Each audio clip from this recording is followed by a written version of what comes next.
बहुत समय पहले की बात है। एक गांव में दो किसान रहते थे। एक का नाम था राम और दूसरे का नाम लखन।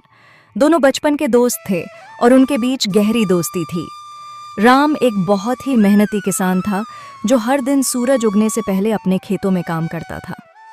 दूसरी ओर लखन थोड़ा आलसी था और अपना ज्यादा समय आराम करने और गपशप करने में बिताता था। लक्ष्मी, मैं खेतों पर जा रहा हूं, तो मेरा खाना बांध दो, मैं वहीं पर खा लूंगा। आज खेतों पर थोड़ा ज्यादा समय लग जाएगा। जी, मैंने आपका खाना पहले से ही बांध कर रखा है।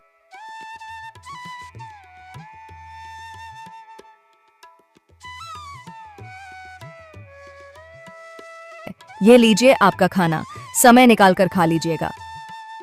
अच्छा ठीक है, मैं जाता हूं। तुम बच्चों को स्कूल छोड़ आना। आप बच्चों की चिंता बिल्कुल भी मत कीजिए, मैं उन्हें स्कूल छोड़ दूंगी। आप बस अच्छे से अपना काम निपटाकर घर जल्दी आ जाना।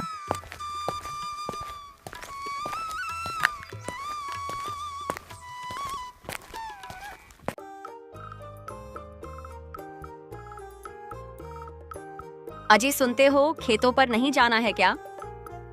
सूरज सर पर आ गया है, उठना नहीं है क्या? इतना सारा काम पड़ा है और तुम अभी तक सो रहे हो।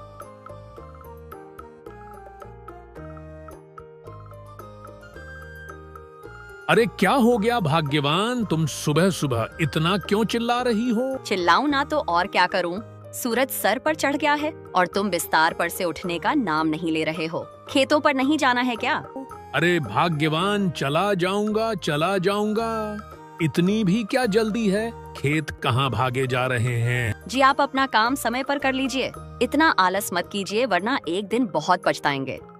अच्छा ठीक है, अब मुझे उठने तो दो। हाँ ठीक है, मैं खाना लगा देती हूँ, आप जल्दी नहा कर आ जाइए। इसके बाद खेतों पर भी जाना है। सारा काम ऐसे ही पड़ा हुआ है। पूरे गांव में सिर्फ हमारे यहाँ ही देर से फसल आती है, सिर्फ आपके अलसीपन की वजह से। तो अब बस भी करो, सुबह से सुना जा रही हो चला जाऊंगा।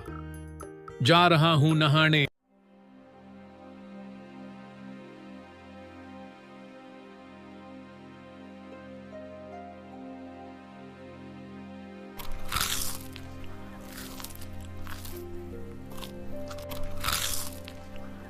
खाने में बस ये दाल चावल ही है, कोई सब्जी नहीं बनाई क्या? अजी सब्जी तो तब बनाऊंगी ना जब आप काम करके कुछ पैसे लेकर दोगे।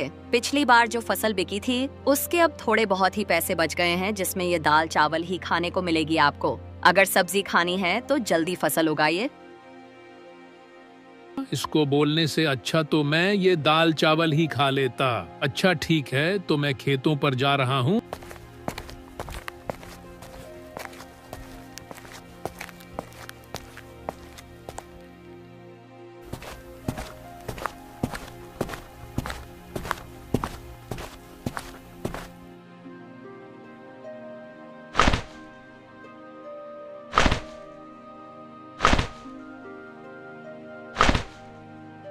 अरे राम भाई, सारा खेत आज ही जोत डालोगे क्या? कुछ कल के लिए भी छोड़ दो। हाँ लखन भाई, बस थोड़ा सा ही खेत बचा है, उसे भी आज ही जोत दूंगा ताकि कल से मैं अपने खेत में बीज बोल सकूं।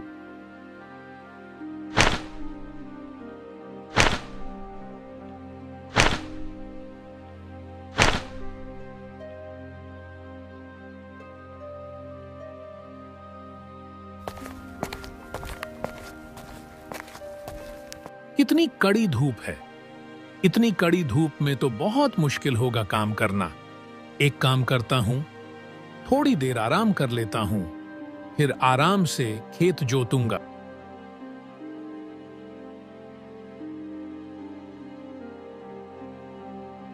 चलो अब थोड़ी सी जोताई कर लेते हैं।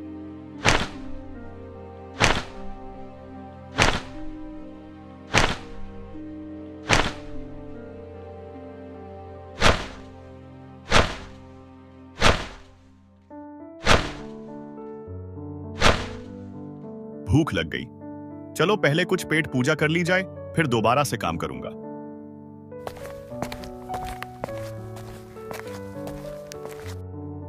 राम खाने का डब्बा लेकर बैठा ही था, तभी वहां एक साधु बाबा आ गए। अरे बेटा, बहुत भूख लगी है, कुछ खाने को मिलेगा क्या? साधु महाराज, आज मेरे पास ज्यादा कुछ खाने को नहीं है। यह मेरी पत्नी ने रोटी सब्जी और धनिया की चटनी बनाई है, खा लीजिए। यह राम के पास कौन आया है? कोई साधु महाराज मालूम होते हैं। चलो चलकर देखा जाए।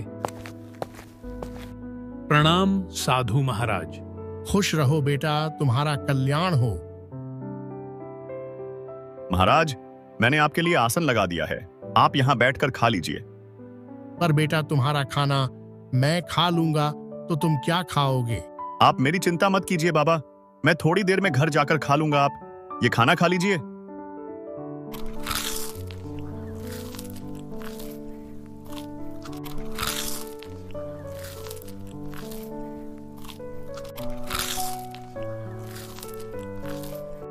साधु महाराज, मेरी पत्नी भी खाना बनाई है, बहुत स्वादिष्ट खाना बनाती है, थोड़ा खा कर देखिए।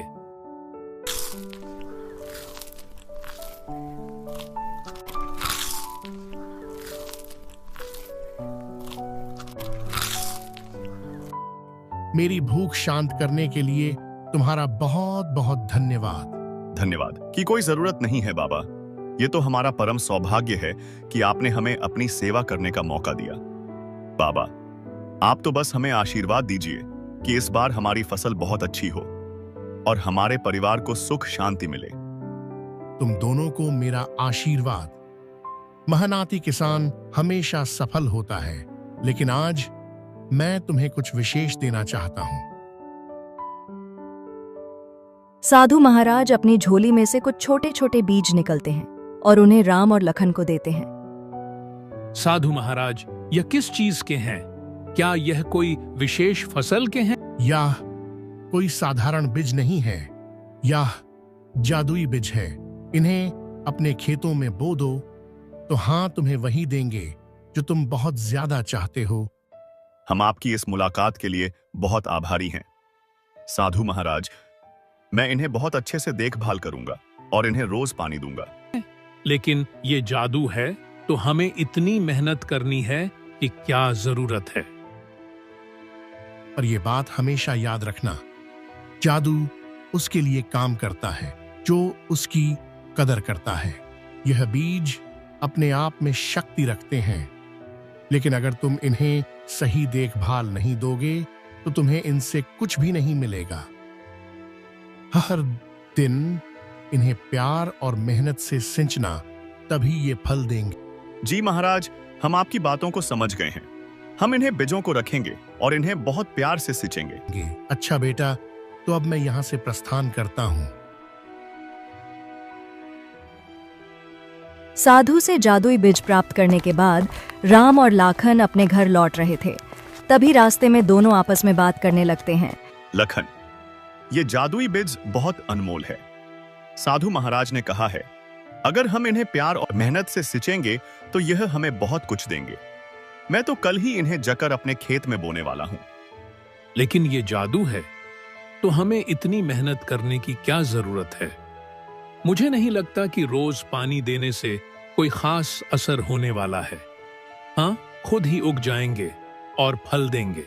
लखन, साधु महाराज ने साफ साफ कहा था कि प्यार और मेहनत के बिना कुछ नहीं मिलेगा। यह बहुत जरूरी है, लेकिन इनका पूरा फायदा उठाने के लिए हमें इनकी देखभाल अच्छे से करनी होगी। मैं कोई भी जोखिम नहीं लेना चाहता, इसलिए मैं तो इन्हें बहुत अच्छे से सिंचूंगा और इनकी बहुत देखभाल करूंगा। इसके बाद दोनों अपने अपने घर की ओर चल पड़ते हैं। दोनों घर पहुंचकर सारी बात अपनी अपनी पत्नी को बताते हैं। जी, ये तो बहुत अच्छी बात है। भगवान की भी इस समय हम पर बड़ी कृपा है, तभी तो आपको साधु महाराज मिले। लक्ष्मी, तुम सही कह रही हो। वह साधु किसी भगवान से कम नहीं। उनकी आंखों में एक अलग ही तेज था। जैसा साधु महाराज ने कहा है, मैं वैसा ही करूंगा। मैं इन्हें बीजों की खूब सेवा करूंगा। अरे वाह, तो बहुत अच्छी बात है। अब हम बहुत मेहनत करेंगे और बहुत अच्छी फसल लगाएंगे और हमें बहुत सारे पैसे मिलेंगे। अजी, आप बस इंतजार नहीं करिएगा, आप कल सुबह ही जाकर इन्हें बीजों को लगा देना। हन भाग्यवान, यह बीज कहीं भाग नहीं जा रहे हैं। कल सुबह ही खेतों में जाकर इन बीजों को लगाऊंगा।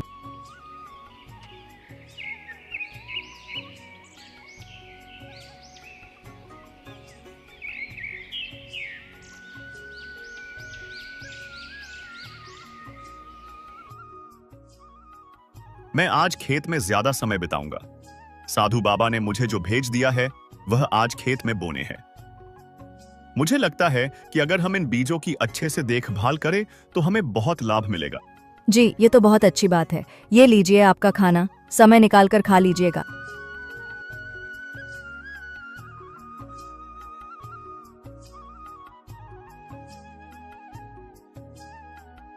क्या आप अभी तक सो रहे हैं? आज खेतों में बीज रोपाई करनी है और आप अभी तक सो रहे हैं। जल्दी उठिए, आपने बताया था ना कि साधु महाराज ने आपको जदुई बीज दिया है। जल्दी उठिए, चलिए। हाँ हाँ भाग्यवान, उठ रहा हूँ। मुझे सब याद है। तुम क्यों मुझे बार बार याद दिला रही हो? जी, आप ऐसे निश्चिंत होकर सो रहे हैं, मुझे लगा भूल जाएंगे होंगे। नहीं, मैं कुछ नहीं बोला हूँ, मुझे सब याद है। तुम खाना लगाओ, मैं नहा कर आता हूँ।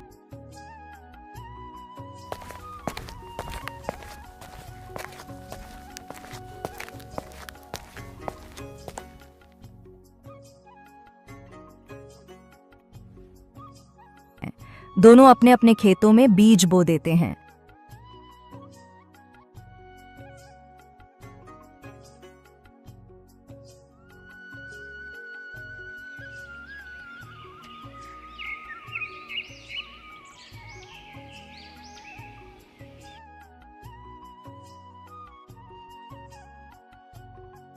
जी, खेतों का काम अच्छे से निपट गया ना?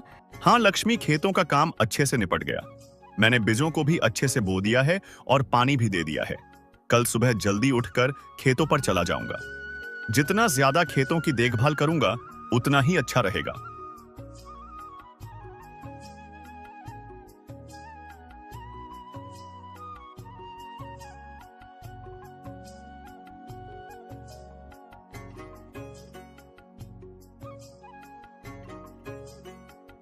आपने आज खेत में बीज बो दिए ना? हाँ भाग्यवान, मैंने आज सारे बीज बो दिए। साधु बाबा ने जो जादुई बीज दिया था उसे अच्छे से बो दिया ना? और खेतों की अच्छी से सिंचाई कर दी थी ना? नहीं, आज मैं पानी नहीं डाल पाया। बीज बोने में ही इतना समय लग गया कि मौका ही नहीं मिला। कल जाकर मैं पानी डाल दूंगा।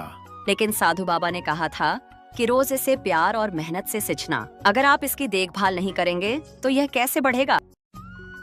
तुम चिंता मत करो, वे जादुई बीज है, वे खराब नहीं होंगे। तुम बेकार में ही चिंता कर रही हो। साधु बाबा ने कहा है कि बीज जादुई है। मेहनत के बिना कुछ भी हासिल नहीं होता। तुमने देखा ना मोहन अपने खेतों में कितनी मेहनत करता है। अगर तुम भी मेहनत करोगे तो हमारे खेत में भी अच्छी फसल आएगी। मैं कल जाकर उनमें पानी डाल दूंगा। राम ने अपने बीज को खेत में बो दिया और हर दिन उसमें पानी देने लगा और उसकी देखभाल करने लगा। उसने अपनी बीज को ऐसा सिंचा जैसे उसका बच्चा हो। दूसरी ओर लखन ने भी अपना बीज बो दिया, लेकिन उसने सोचा कि बीज तो जादुई है तो इतना देखभाल करने की जरूरत नहीं है। उसने सिर्फ अपने खेत में पानी डाला और बाकी समय आराम करता रहा। कुछ समय बाद राम की खेत में हरी भरी कद्दू की फसल आई, जो देखने में गोल गोल मोटी ताजी थी। प्रत्येक कद्दुओं का साइज आम कद्दुओं से काफी बड़ा था। उन्हें देखकर राम बहुत खुश हुआ। उसने ये बात जाकर अपनी पत्नी को बताई। उसकी पत्नी भी बहुत खुश हुई और वह दोनों कद्दू की फसल तोड़ने के लिए एक साथ खेतों में आए। जी सच में, हाँ, तो बहुत अच्छी कद्दू की फसल आई है। इतने बड़े कद्दू तो मैंने आज तक नहीं देखे और ये देखने में भी कितने सुंदर लग रहे हैं। चलिए इन्हें जल्दी से तोड़ लेते हैं, फिर आप इन्हें बाजार में बेच आना।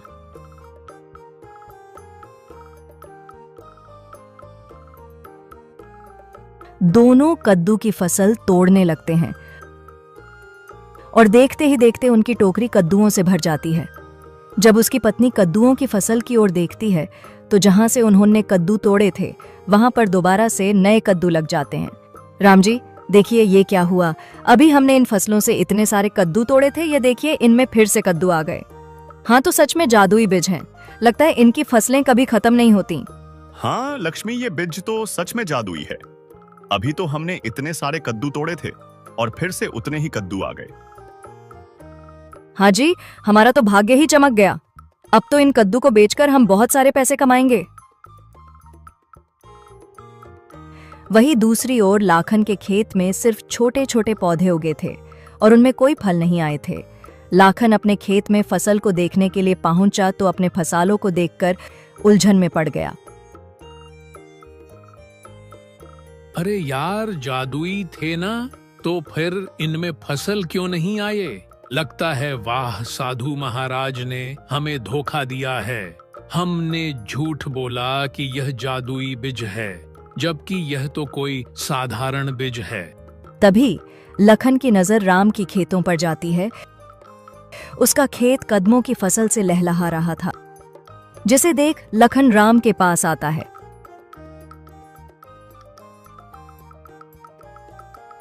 तुम्हारी फसल इतनी सुंदर कैसे हुई? लगता है वह साधु महाराज ने मुझे नकली बीज दिए थे और तुम्हें जादुई। दोस्त, साधु महाराज ने हमें जादुई बीज तो दिया था, लेकिन उन्होंने कहा था कि उनको प्यार और मेहनत से सिंचना होगा। मैंने हर दिन अपने खेतों में मेहनत की, पानी दिया और उसकी मिट्टी को ठीक किया, और उसी कारण मेरी फसल इतनी सुंदर और फलदार हुई। और तुम्हें तो मैंने कभी खेतों में अच्छे से काम करते हुए देखा ही नहीं, तो शायद इसी वजह से तुम्हारी फसल इतनी अच्छी नहीं आई। लखन को अपनी गलती का एहसास हुआ।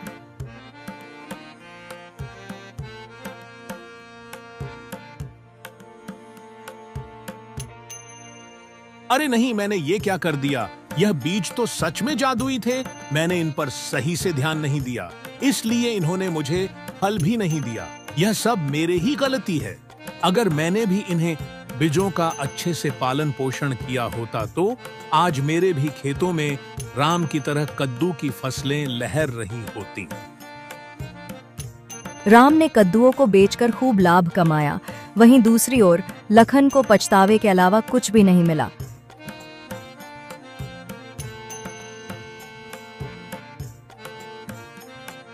कहानी अच्छी लगी हो तो वीडियो को लाइक और चैनल को सब्सक्राइब करके एक प्यारा सा कमेंट जरूर करें। Thanks for watching.